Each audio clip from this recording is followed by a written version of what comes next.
안녕하십니까, 이진우입니다. 최근에 신탁 방식으로 재건축을 추진하는 곳이 늘고 있는데요. 이 신탁 방식의 재건축 단지에 대해서 서울시가 새로운 규제를 추진한다는 보도가 있었습니다. 요즘 은행에 대출을 받으러 가면 새로 신규로 대출을 받을 때 적용되는 금리는 꽤 많이 올라가 있는데, 이미 받은 대출을 갈아타는 대환 대출의 금리는 은행들이 거꾸로 내리고 있습니다. 중국의 올해 3분기 경제 성장률이 시장 전망치를 웃돌면서 경기가 회복되고 있다는 약간은 희망 섞인 분석들이 나오고 있습니다. 조금 전에 말씀드린 뉴스들 오늘 자세하게 정리해 드리겠습니다. 10월 19일 목요일 손에 잡히는 경제 바로 시작합니다. 자, 오늘도 행복자산관리연구소 김현우 소장, 손에 잡히는 경제 박세훈 작가, 그리고 서은영 경제뉴스 큐레이터, 이렇게 세 분과 함께합니다. 어서 오십시오. 안녕하세요. 자, 서울시가 신탁 방식 재건축 단지에 새로운 규제를 한다는 뉴스가 있던데, 재건축은 뭔지 알겠어요? 낡은 네. 아파트 부수고 다시 짓는 거. 네. 신탁 방식 재건축이라는 게 뭡니까, 일단? 네. 이게 민간 재건축 재개발 사업은 이 각종 인허가, 시공사 선정, 분양 이런 절차를 누가 수행하느냐, 이거에 따라서 이 크게 조합 방식과 신탁 방식 두 가지가 있습니다. 이 주식 투자에 비유하자면요, 조합 방식은 투자자가 직접 주식시장에서 주식을 사고 파는 직접 투자. 그 신탁 방식은 펀드에다가 돈을 넣어서 자산운용사가 알아서 굴려주는 간접 투자 같다, 이렇게 이해하시면 되는데요. 재건축도 직접 하는 게 있고 간접하는 게 있다는 거예요? 그렇습니다. 그러니까 직접 하는 거는 주민들이 다 같이 이제 힘 합쳐서 조합도 설립하고, 조합장 뽑고 네, 중간에 그렇죠. 멱살잡이도 하고, 맞습니다. 다시 총회도 하고 해서 다시 엎어지기도 하고, 이게 조합 방식이고. 그렇죠. 근데 이제 물론 이 신탁사 선정하는 과정에서도 그 전에 추진위원장도 뽑아야 되고 이런 과정이 있지만 조합 설립에 비하면은 별거 아니거든요. 그래서 신탁회사는 이제 여기에다가 우리 재건축 사업 맡깁시다 한번 결정하면 그 이후부터는 사실 주민들이 할 게 없습니다. 네. 우리끼리 조합 만들어서 하던 거 서로 번거롭고 귀찮고, 우리도 네. 처음 해보는 거니까 서로 민망하고 못할 짓인 것 같으니 맞습니다. 중간에 어디 누구 사람 불러서 돈 주고 시킵시다. 네. 알겠습니다. 예. 네. 그래서 이 신탁 방식으로 재건축, 재개발을 추진한다. 그러면 이제 제일 먼저 부동산 신탁사 한 곳과 계약을 맺고요. 그 이후부터는 이 신탁사가 시공사도 선정하고 그 이후 과정은 알아서 다 해주는 겁니다. 이 보통 조합 방식 재건축은 안전 진단부터 이 준공까지 평균 한 13년 정도 그 이상 걸린다고 하는데, 신탁 방식은 10년 정도. 여기에 서울시가 이제 최근에 일종의 재건축 재개발 패스트트랙 제도를 마련했는데, 그 신속통합 기획이라고 하거든요. 이런 거 결합하면 10년조차 안 걸린다, 이렇게 보고 있습니다. 그리고 신탁 방식이라면 요즘 공사비 올리는 문제가 굉장히 많잖아요. 그래서 조합 내부에서도 많이 싸우기도 하고 건설사랑 공사비 문제로 다툴 때가 많은데, 이럴 때 이 조합보다 전문성이 있는 신탁회사가 공사비 협상을 더 잘할 거다, 라고 보는 거죠.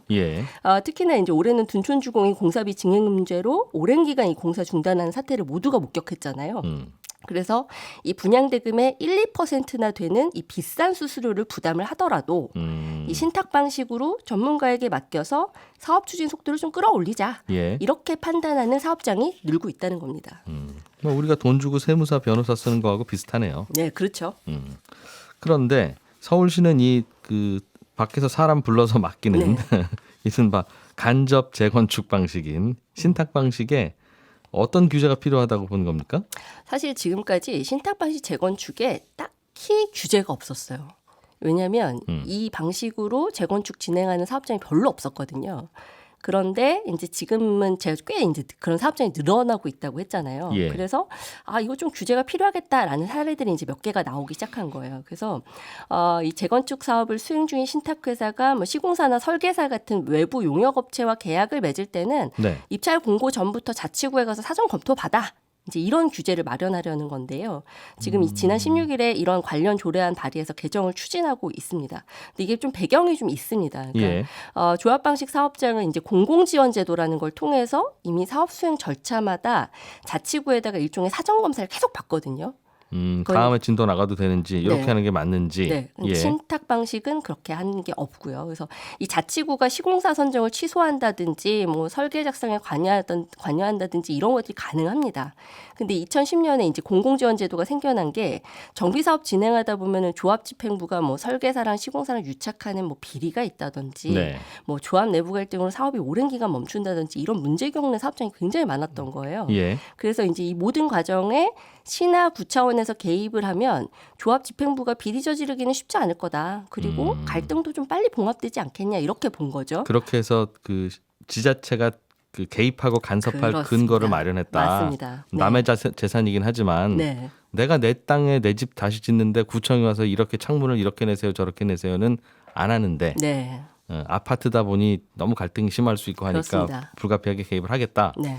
그런데 신탁 과정으로 넘어가면 신탁 방식으로 넘어가면 이런 개입에 대한 그런 법적 근거가 없었다는 뜻이군요. 없습니다. 왜냐하면 이 제도의 근거가 되는 현행 서울시 도시정비 조례를 보면요. 예. 조합이 추진하는 정비 사업만 해당한다 이렇게 정해져 있거든요. 그래서 신탁 방식 사업장은 공공지원 제도가 적용이 안 되는 거고요. 이 예. 얘기는 달리 말하면 재건축 절차 하나씩 밟아 나갈 때마다 관할구에 일일이 사전 검토 받고 승인 받고 이런 복잡한 절차가 필요 없다는 겁니다. 이게 사실 신탁 방식으로 했을 때 큰 장점이다 이렇게 꼽히기도 하는데요. 그 전문가들이라고 인정하고 이분이 네. 알아서 하겠지 뭐 구청 공무원보다 더 잘하는데 뭐 하고 생각하고 그렇습니다. 맡기는 개념인데 네. 그런데 최근 들어서 이 신탁 방식 사업장이 많아지니까 역시 이제 이런 사고가 좀 몇 가지 발생하는데 가령 조합 집행부들이 시공사랑 유착하는 것과 마찬가지로 신탁 회사들이 시공사 선정 과정에 개입을 한다든지 사실상 내정을 해놓은 것 같은 분위기인데 뭐 경쟁 입찰 진행하는 척한다든지 이런 사례가 자꾸 나오는 겁니다. 그래서 예. 최근에 이제 여의도 1호 재건축 프로젝트로 꼽히는 한양 아파트 재건축 사업이 서울시 영등포구랑 좀 잡음이 있었는데 시공사 선정 단계에서부터 과열되는 분위기가 상당히 좀 심각했거든요. 예. 그런데 이 사업 신탁 회사인 KB 부동산 신탁이 입찰 공고를 내면서 후보 기업 두 곳 중에 한 곳을 배제하는 듯한 문구를 담은 게 문제가 됐었어요. 이게 7월의 일인데요. 재건축 사업을 하려고 시공사 선정을 하는 과정에서 네네. 중간에 심부름을 맡은 KB 부동산 신탁이 네. 특정 시공사를 염두에 둔 듯한. 그렇습니다. 그러니까 한 곳을 배제한다는 건 나머지 한 곳을 뭐 사실상 밀어주는 거나 다름이 없는 거죠. 그래서 입찰 절차가 당시에 중단이 됐었습니다. 서울시의 이제 중재로. 그래서 예. 3개월 만에 선정 절차를 재개했는데 이번에는 서울시에서 이 KB 부동산 신탁이 시공사 선정 절차와 관련한 규정을 또 어겼다. 뭐 이렇게 예. 판단을 내린 거죠. 그래서 일단 선정 절차를 중단하고 관할 지자체인 영등포구가 이 시공사 선정 과정 들여다보기 시작했는데 위반 사실이 확정이 되면 시공사 선정 절차부터 처음부터 다시 밟아야 될 수도 있는 겁니다. 하여튼 누구한테 맡기면 네. 그 심부름 맡은 사람은 반드시 딴 생각을 하기에 마련이군요. 그렇죠. 네. 이게 워낙에 이권이 아니, 뭐 많이 오가는 이 사업이니까. 사건의 네. 그 도마에 오른 이 KB 부동산 신탁이 그랬다는 게 아니라 네, 그거는 네. 조사해봐야 알 일이지만 그렇습니다. 중간에서 그럴 만한 여지가 있으니까 네. 심부름 예를 들면 이거 뭐 볼펜 10자루 사와라라고 이제 심부름 시키면 내가 A사 볼펜을 사올지 B사 볼펜을 네. 사올지는 그건 내가 정하는 거 아닙니까? 네, 맞습니다. 그러니 항상 이런 일이 벌어지는데 그런 거를 그동안 조합에서 뭐 조합장과 이런 사람들이 하는 것 같으니까 저 비리 막으려고 제3의 신탁기관 쓴 건데 여기서도 또 그러면 이거 어떡하죠? 네. 만약 그런다면? 그렇죠. 그러니까 이게 사실 나라에서 지금 정부에서도 이 신탁 방식을 굉장히 선호하는 게 이게 선진국에서 하는 방식이고 조합 방식보다 훨씬 투명해. 이제 예. 뭐 이런 이야기들을 하거든요. 그러면서 이제 최근에 좀 더 이 신탁 방식 재건축 추진하는 사업장이 늘어난 것도 있습니다. 근데 이게 신탁 방식 재건축이 도입된 게 2016년인데 그 이후 4년 동안 뭐 신탁 방식으로 재건축 추진한 사업장이 11곳밖에 안 됐거든요. 그리고 심지어 이 중에서 준공까지 간 사례도 없습니다. 그런데 이제 올해는 여의도에서만 16개 재건축 단지 진행 중인데 절반이 신탁 방식 택했을 정도로 상당히 관심도가 높아진 거죠. 예. 근데 이렇게 많아지니까 당연히 이제 문제점도 좀 드러나기 시작을 하는 거고요.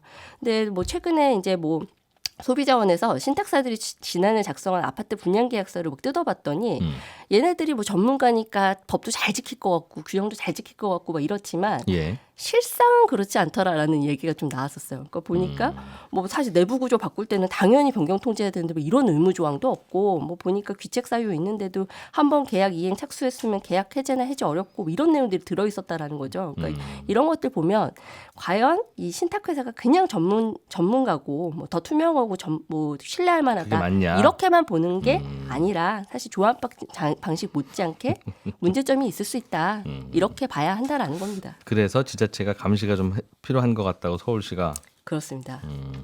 규제를 시작한다는 거네요. 서울시가 이런 규제를 시작하면 또 이제 이런저런 재건축 과정에서의 뭐 속도 조절도 알아서 할 수 있고 네. 지자체 입장에서는 이제 그걸 규제를 당하는 사람 입장에서는 또 그렇죠. 신탁사들의 반발이 또 다른, 지금은 또 만만치 다른. 않은 상황이죠. 네. 알겠습니다. 그런 배경이었군요. 김현우 소장님, 네. 요즘 대출 금리 얘기 좀 해보려고 하는데 네. 요즘은 이제 슬슬 또 금리가 다시 올라가고 있어요. 네. 어젯밤에도 또 미국 국채는 2007년 이후에 가장 높은 금리에 거래됐다는 소식도 들어오고 예. 그래서 이제 은행 가면 대출 금리 얼마예요 하면 비싼데 네. 대환 대출을 하려는 손님이 가면 잠깐만 조용히 일로 따라와 보세요 하고 다른 금리를 조용히 제시한다는 겁니까? 조용히 제시하지 않고 대놓고 제시하고 있습니다. 뭐 최근 일단 신규 주택담보대출 금리부터 보면요. 네. 5년 고정금리 상품이 최저 4.14%에서 최고 6.584% 그리고 변동금리 상품 같은 경우에는 최저 4.53에서 최고 7.116, 7%를 돌파를 했습니다. 뭐 이렇게 금리 오른 거 조금 전에 말씀해 주신 것처럼 원가 이것도 올랐고 마진 이것도 둘 다 상승했기 때문인데요. 고정금리 상품 같은 경우에는 원가라고 할 수 있는 게 이제 은행채 금리인데 은행채 금리는 3개월 전 대비해서 한 0.47%포인트나 올랐고요. 변동금리 상품 원가는 이제 코픽스라고 할 수 있는데 그건 3개월 전 대비 0.12%포인트씩 올랐습니다. 예. 이렇게 원가도 상승을 한 데다가 이 마진이라고 할 수 있는 가산금리도 오르고 우대금리도 줄었는데 정부가 이제 가계부채 계속 늘어나니까 은행에다가 대출을 좀 줄이라고 하니 은행 입장에서는 뭐 금액을 줄일 수는 없고 가산금리 높이고 우대금리 줄임으로써 이제 오던 손님 발길을 돌리게 만드는 거죠. 예. 그런데 대환 대출용, 그러니까 기존의 대출을 갖고 있는 사람이 갈아탈 대출용 상품은 오히려 금리가 낮아지는 추세입니다.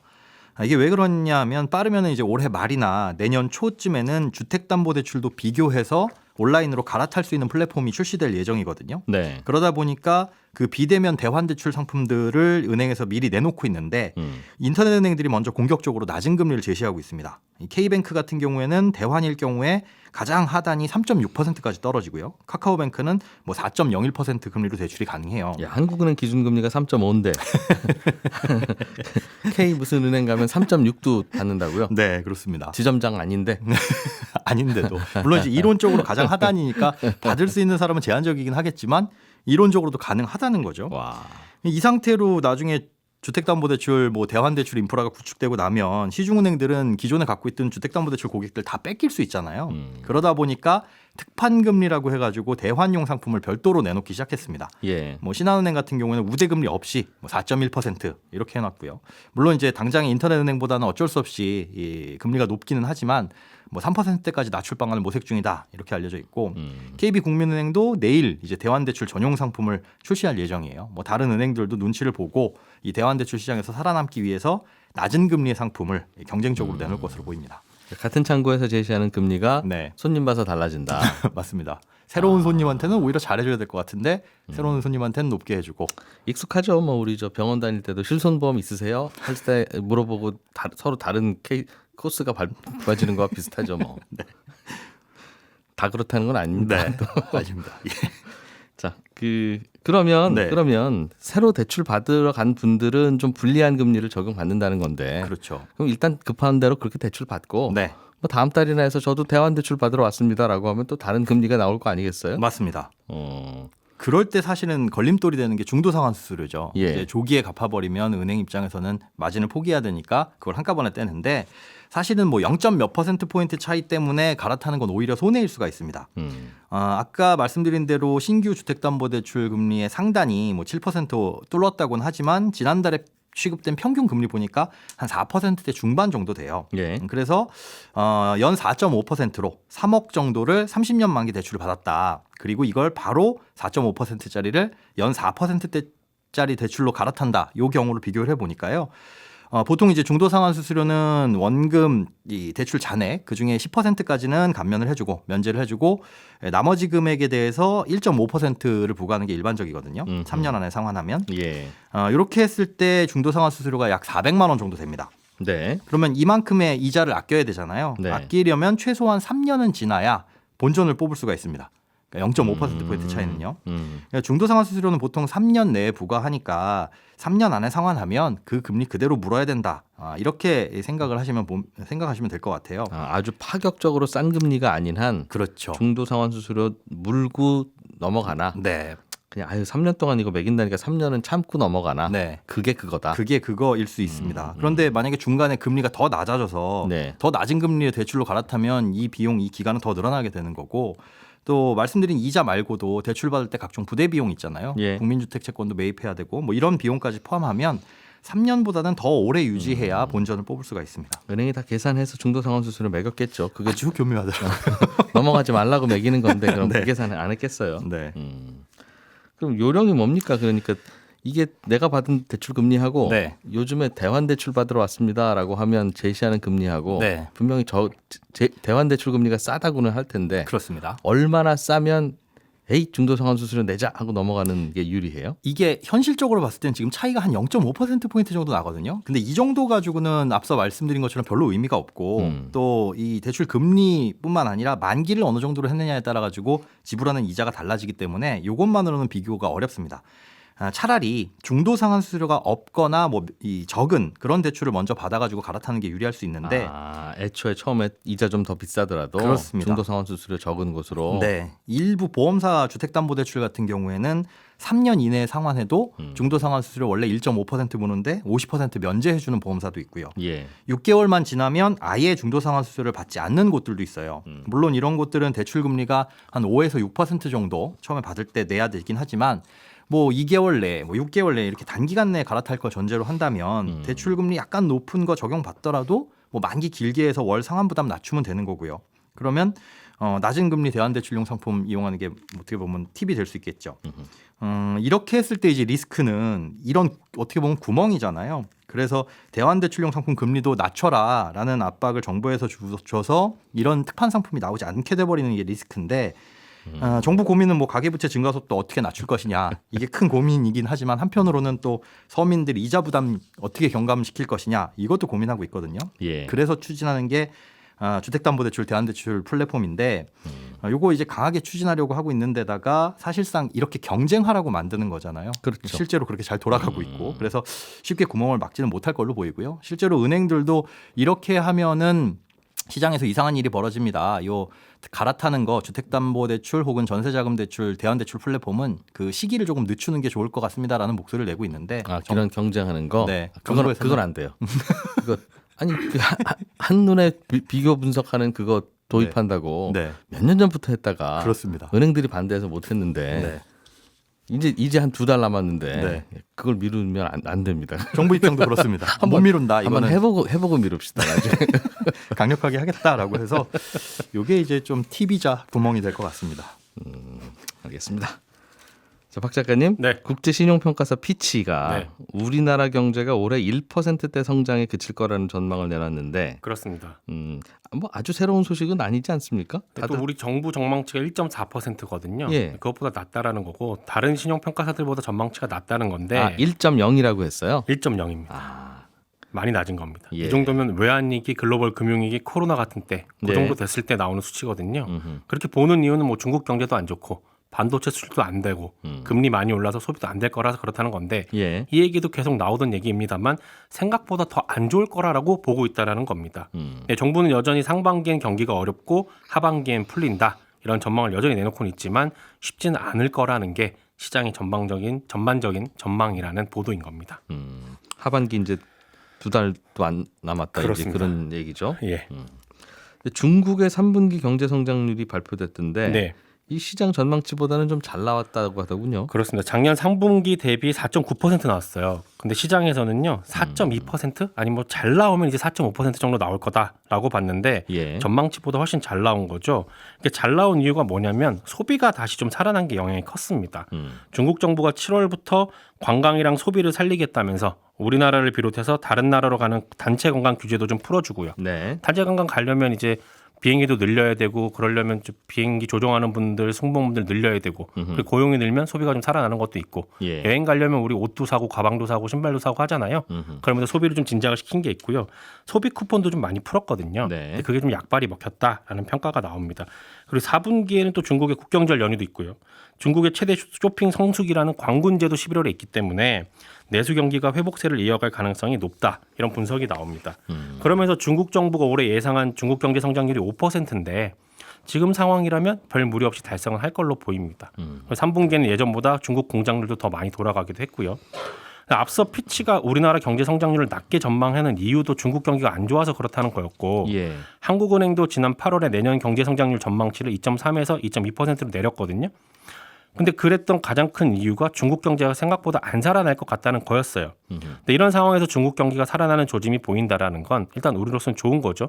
특히 소비가 살아난다는 거는 제품에 대한 수요가 는다는 거라서 우리 기업들이 중국으로 수출을 더 할 수 있다라는 겁니다.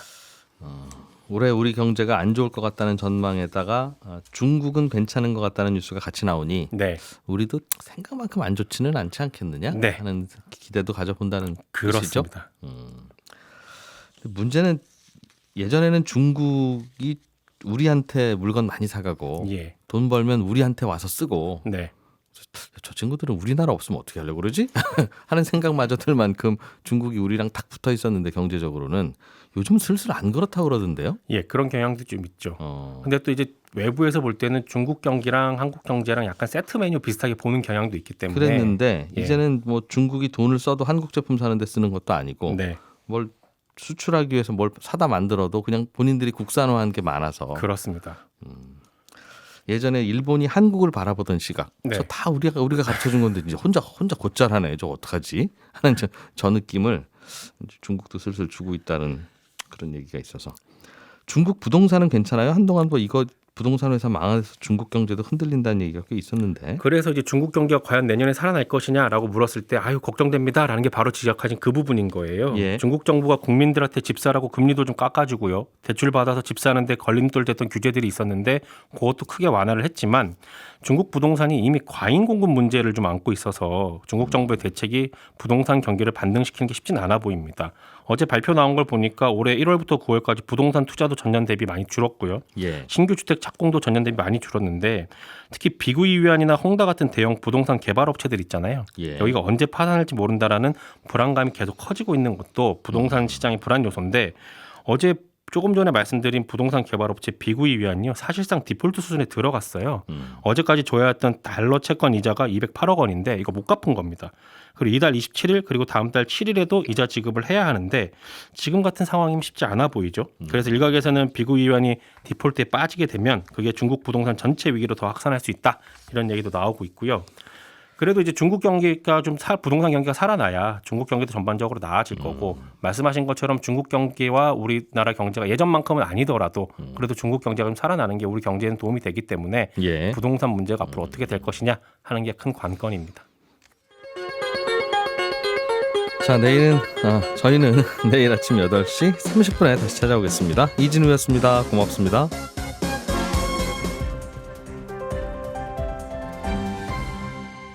경제를 생각하는 사람들의 즐거운 습관. 이진우의 손에 잡히는 경제.